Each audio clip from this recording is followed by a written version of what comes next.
Disgraced Andrew is going to be my new neighbor. I know exactly what he'll do if I see him. Andrew Mountbatten Windsorus being sent by King Charles to live on the Sandringham estate in Norfolk.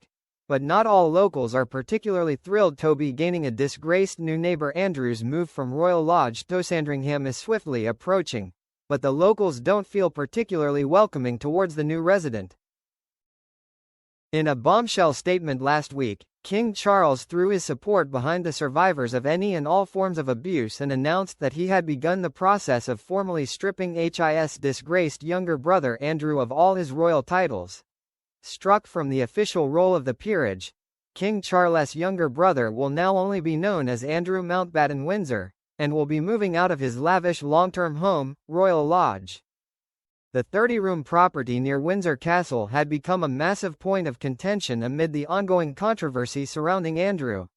When it was revealed that Andrew had barely paid any rent since moving into the Grade 2 listed property in 2003, public outcry reached a particularly high fever pitch, with 80% of Brits saying they thought he should be evicted.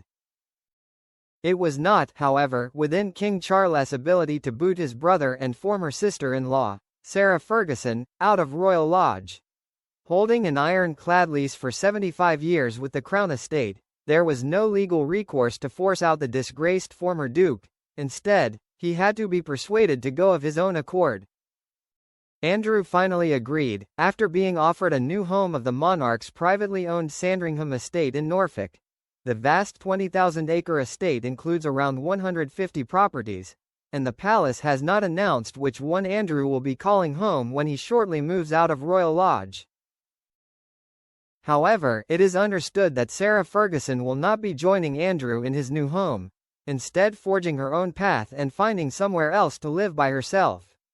The former couple, who divorced in the mid-1990s, had long shared a home, remaining close after their split.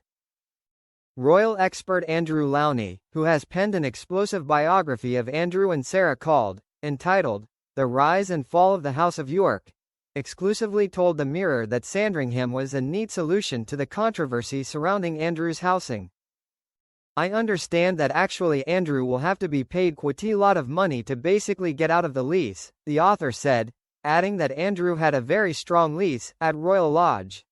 One has to be practical, Lowney explained. This was the only way to get him out, and it's not taxpayers' money that's being spent, that's up to Charles. I think it has lanced the boil and averted what was turning out to be a major crisis, so I can understand why he has done it. It might be a neat solution for the House of Windsor, but some locals are less than thrilled that Andrew will be moving to their area. Jacqueline Hargreaves, 73, has been a resident near Sandringham for 3 decades, and told The Telegraph she regularly bumps into members of the royal family whilst walking her dog. If she crossed paths with Andrew, however, I'd just keep walking, she said. We don't want him here. What would we want him here for? Hargreaves continued, and, why would he want Sandringham? I mean, he must be having a house on the estate. So as long as he keeps himself to himself, that's okay, and doesn't bring any trouble here.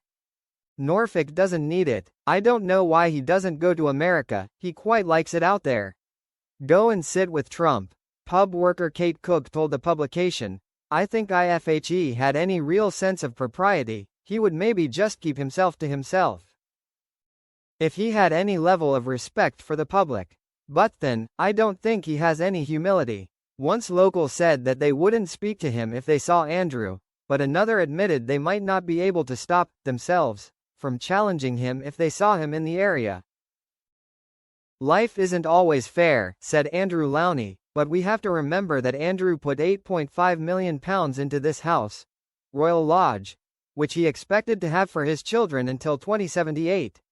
So just to be fair to him, this is what happens when you take out long repair leases, you get some benefits from it, so I don't think we can quibble about that.